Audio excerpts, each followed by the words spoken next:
ప్రభుత్వానికి వ్యతిరేకంగా ఇజ్రాయిలీలు ఆందోళనలు నిర్వహిస్తున్నారు. యుద్ధాన్ని ఆపివేయాలని, హమాస్ వద్ద బందీలుగా ఉన్న తమ వారిని విడుదల చేయించాలని డిమాండ్ చేస్తున్నారు. వేలాది మంది ప్రజలు టెల్ అవీవ్లోని ప్రధాన రహదారులను దిగ్బంధించారు. ఆందోళనకారులను చెదరగొట్టేందుకు పోలీసులు రబ్బర్ బుల్లెట్లను, వాటర్ కెనాన్లను ఉపయోగిస్తున్నారు. పలు చోట్ల పోలీసులకు ఆందోళనకారులకు మధ్య తోపులాట చోటు చేసుకుంటోంది. అయితే ఈ ఆందోళనలతో ప్రధాని నెతన్యాహు పైన ఒత్తిడి పెరుగుతోంది. గాజాలో బందీల కోసం చేపట్టిన మిషన్లో 6 మృతదేహాలు లభ్యమయ్యాయి. ఇదే ఇప్పుడు నెతన్యాహుకు సమస్యలను తెచ్చిపెడుతోంది. యుద్ధం ముగింపునకు బలవంతంగా అయినా నెతన్యాహును ఒప్పించేలా పరిణామాలు మారిపోతున్నాయి. ఇజ్రాయెల్లో సీజ్ ఫైర్ సెగ మొదలైందా?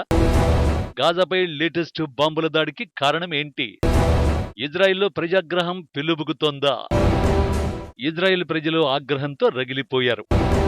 ప్రజలంతా వీధుల్లోకి వచ్చి ప్రభుత్వానికి వ్యతిరేకంగా ఆందోళనలు నిర్వహించారు. 2 రోజుల క్రితం వచ్చిన వార్తలే ప్రజల ఆగ్రహానికి కారణమయ్యాయి. ఆ వార్తలేంటంటే గాజాలో మరో 6 ఇజ్రాయెల్ బందీలు చనిపోయారు. ఈ మరణాలపైనే ఆ దేశ వీధుల్లోకి వచ్చేశారు. తమ ప్రభుత్వానికి వ్యతిరేకంగా నిరసనలు చేపట్టారు. వేలాది మంది రోడ్లపైకి రావడంతో టెల్ అవీవ్ వీధులన్నీ నిరసనలతో హోరెత్తాయి. బందీల మరణానికి వారంతా ఓ వ్యక్తిని నిందిస్తున్నారు. ఆ వ్యక్తి ఇజ్రాయెల్ ప్రధానమంత్రి బెంజమిన్ నెతన్యాహు. ఆయనపై సర్వత్రా ఆగ్రహం వ్యక్తమవుతోంది. కానీ ప్రజలను కంట్రోల్ చేయడంలో భద్రతా దళాలు ఇబ్బందులు పడుతున్నాయి.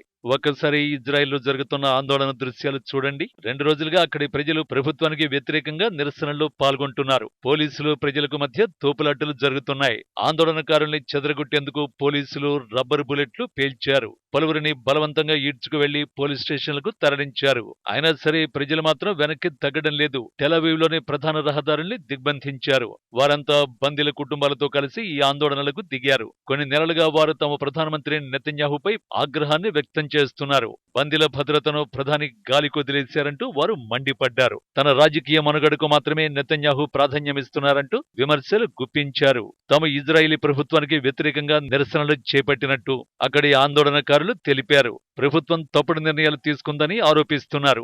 రైట్ వింగ్ కూటమి రాజకీయాలతో దేశం నాశనమైపోతోందని విమర్శిస్తున్నారు. కూటమి ఆధ్వర్యంలో నెతన్యాహు ప్రభుత్వం విలువలను మంటగలుపుతోందని ఆగ్రహాన్ని వ్యక్తం చేస్తున్నారు. తాము దేశాన్ని రక్షించుకుంటామని, బందీలను విడిపించుకుంటామని అక్కడి ప్రజలు తేల్చి చెబుతున్నారు. తమ ప్రభుత్వం క్రూరంగా వ్యవహరిస్తోందని మరికొందరు విమర్శిస్తున్నారు. ప్రభుత్వం తీరు కారణంగానే బందీలు ప్రాణాలు కోల్పోయారని ఆవేదన వ్యక్తం చేస్తున్నారు. నెతన్యాహుతో దేశానికి మంచి జరగదని ప్రజలు విమర్శిస్తున్నారు.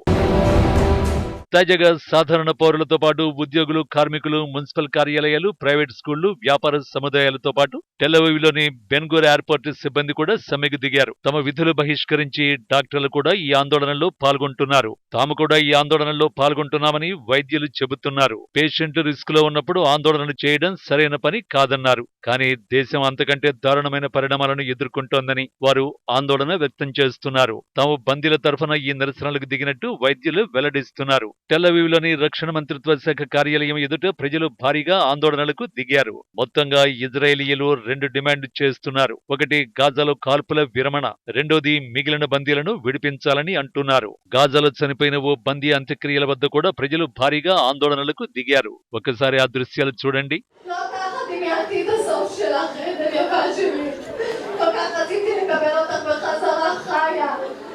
רציתי לקבל את העדן שלי על השנים עם הצחוק המתגלגל, השטותניקית. כל כך הרבה אנשים רצו להגיר אותך, אבל לא ככה! לא ככה, עדן! నిజానికి స్థానిక సమయం ప్రకారం సమ్మె 2న సాయంత్రమే ముగియాల్సి ఉంది. ఎందుకంటే ఈ సమ్మెల విషయంలో ఇజ్రాయెల్ లేబర్ కోర్టు జోక్యం చేసుకుంది. ప్రభుత్వం లేబర్ కోర్టును ఆశ్రయించింది. ఈ సమ్మెను రాజకీయ ప్రభావితమైనదిగా కోర్టు పేర్కొంది. మధ్యాహ్నానికి సమ్మెను విరమించాలని కార్మిక సంఘాలను 2న కోర్టు ఆదేశించింది. అయితే కోర్టు ఆదేశాలు యూనియన్ కార్మికులకు మాత్రమే వర్తిస్తాయి. వేలాది మంది ఇతర ఇజ్రాయెల్ పౌరులు ఇప్పటికీ వీధుల్లోనే ఉన్నారు. అన్ని వర్గాల నుంచి ఒకే డిమాండ్ వినిపిస్తోంది. బందీలను విడిపించాలని కోరుతున్నారు. కొన్ని చోట్ల తాజాగా కొత్తగా ప్రజలు, పోలీసులకు మధ్య ఘర్షణలు మొదలయ్యాయి. ఆందోళనకారుల్ని బలవంతంగా ఈడ్చుకు వెళ్లారు. కొన్ని చోట్ల వాటర్ క్యానన్లతో పోలీసులు దాడి చేశారు. ఇప్పుడు గాజాలో ఎంతమంది బందీలున్నారు ఖచ్చితమైన సంఖ్య తెలియదు. అయితే గత ఏడాది అక్టోబర్ 7న ఇజ్రాయెల్ పై హమాస్ వేలాది రాకెట్లతో దాడి చేసింది. ఆ సమయంలో 200 మందికి పైగా పౌరులను హమాస్ బంధించింది. అందులో కొందరిని ఇజ్రాయిల్ విడిపించుకుంది. వారిలో చాలా మంది మరణించారు. ఇప్పటికీ 97 మంది హమాస్ వద్ద బందీలుగా ఉన్నట్టు నివేదికలు చెబుతున్నాయి. అయితే ఖచ్చితంగా ఎంతమంది ఉన్నారు అన్నది తెలుసుకోవడం మాత్రం చాలా క్లిష్టమైన విషయం. ఇప్పటికీ గాజాలో యుద్ధం కొనసాగుతోంది. ఇజ్రాయిల్లో ఆందోళనలు కొనసాగుతున్న సమయంలో కూడా గాజాలో దాడులు కొనసాగాయి. ఇప్పటికీ గాజాలో ఇజ్రాయిల్ విధ్వంసం సృష్టిస్తూనే ఉంది. తాజాగా ఇజ్రాయెల్ డిఫెన్స్ ఫోర్స్ ఓ స్కూల్ పై దాడులు చేసింది. ప్రస్తుతానికి సర్వస్వం కోల్పోయిన పాలస్తీనియన్లకు ఈ స్కూల్ తాత్కాలిక శిబిరంగా ఉంది. తాజాగా ఆ స్కూల్ పై ఇజ్రాయెల్ అటాక్ చేసింది. ఈ దాడిలో 11 మంది ప్రాణాలు కోల్పోయినట్టు నివేదికలు చెబుతున్నాయి. ఈ సైనిక చర్యలను సమర్థించుకోవడం ఇజ్రాయెల్ ప్రధానికి మరింత క్లిష్టంగా మారుతోంది. ముఖ్యంగా వారాంతంలో జరిగిన ఆపరేషన్ ఆందోళనకు గురిచేసింది.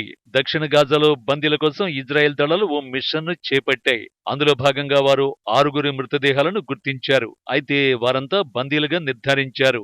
ఇజ్రాయెల్ దళాలు రాకముందే ఆ 6 చనిపోయినట్టు తెలుస్తోంది. బందీల మరణంపై ఎప్పటిలాగే దారుణమైన బ్లేమ్ గేమ్ మొదలైంది. 6 బందీలను హమాస్ చంపిందంటూ ఇజ్రాయెల్ చెబుతోంది. ఇజ్రాయెల్ దాడులతోనే బందీలు చనిపోయారంటూ హమాస్ ప్రకటించింది. మృతుల్లో ఒక అమెరికన్ కూడా ఉన్నాడు. అతడి పేరు హ్యార్ష్ గోల్డ్బెగ్ పోలిన్. అతడికి ఇజ్రాయెల్ యుఎస్ ద్వంద్వ పౌరసత్వం ఉంది. అతడి మరణంపై వాషింగ్టన్ స్పందించింది. అధ్యక్షుడు బైడెన్ ఓ ప్రకటన విడుదల చేశారు. దీనికి హమాస్ మూల్యం చెల్లించుకోవాల్సిందేనని హెచ్చరించారు. అదే సమయంలో కాల్పుల విరమణ ఒప్పందంపై అమెరికా శ్రమిస్తోంది. ఈజిప్ట్, ఖతార్ దేశాలతో చర్చలు జరుపుతోంది. ఆ 2 దేశాల ఆధ్వర్యంలో అమెరికా కొత్త కాల్పుల విరమణ ఒప్పందాన్ని రూపొందిస్తోంది.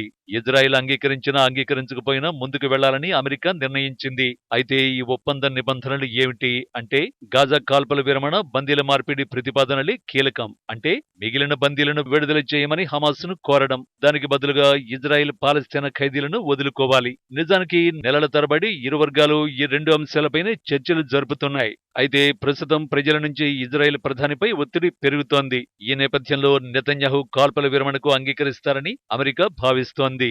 అలానే నెతన్యాహు ఈ డీల్కు ఒప్పుకుంటారన్నది తేల్చి చెప్పలేం. ఎందుకంటే దేశంలోని ప్రజల నిరసనలను సిగ్గుచేటని నెతన్యాహు మండిపడ్డారు. ఇలాంటి నిరసనలు హమాస్ కు మరింత బలాన్ని ఇస్తాయని స్పష్టం చేశారు. అయితే ఈ యుద్ధంలో ఇప్పటి వరకు 40,000 మందికి పైగా పాలస్తీనియన్లు ప్రాణాలు కోల్పోయారు. ఇప్పుడు 6 ఇజ్రాయెల్ బందీలు మరణించడమే తీవ్రమైన అంశంగా మారింది. ఈ పరిణామాలు చివరికి నెతన్యాహును బలవంతంగా కాల్పుల విరమణకు ఒప్పించేలా చేయొచ్చు. మానవ జీవితం ఎంత విలువైనదో ఈ సంఘర్షణ స్పష్టంగా చెబుతోంది.